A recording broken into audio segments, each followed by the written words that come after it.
താൻ ഇരിക്കുന്ന കസേര ഏതാണെന്ന് പോലും അദ്ദേഹത്തിന് അറിയില്ല. അതിൻ്റെ മുകളിൽ ആരോ ഉണ്ടെന്നുള്ളതാണ്. അപ്പം കോൺഗ്രസിൻ്റെ ഭരണഘടനയ്ക്കും അതീതമായ ഒരു ശക്തി അവിടെ ഉണ്ട് എന്നുള്ളത് നമുക്കറിയാം. പക്ഷേ എങ്കിലും അദ്ദേഹത്തിൻ്റെ ഭാഗമുണ്ട്, അത് പറയാൻ പാടില്ലല്ലോ.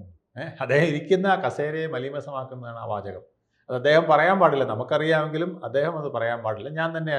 ഞാനത് വേണ്ട രീതിയിൽ മറ്റ് നേതാക്കളുമായിട്ട് ആലോചിച്ച് തീരുമാനിക്കുമെന്നല്ലേ പറയണ്ടേ. അതിന് പകരം അദ്ദേഹം പറഞ്ഞത് ഹൈക്കമാൻഡ് തീരുമാനിക്കും. അപ്പോൾ അദ്ദേഹം ലോ കമാൻഡായി മാറിയിരിക്കുന്നു. ഇത് തന്നെയാണ് നമ്മുടെ പട്ടേലിൻ്റെ പുത്രൻ ഫൈസൽ പട്ടേൽ പറഞ്ഞത്. ഈ കോൺഗ്രസിനകത്ത് ഈ കുടുംബം പൂർണ്ണമായും പുറത്തു പോയല്ലാതെ, ഗാന്ധി കുടുംബം പുറത്തു പോയല്ലാതെ ഇത് ഗതി പിടിക്കില്ല എന്ന്.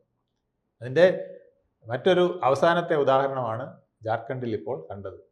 16 MLA പോയില്ലെങ്കിലും ബാക്കിയുള്ളവർ പോയാലും അത് കോൺഗ്രസിന് ദോഷമായിട്ട് വരും.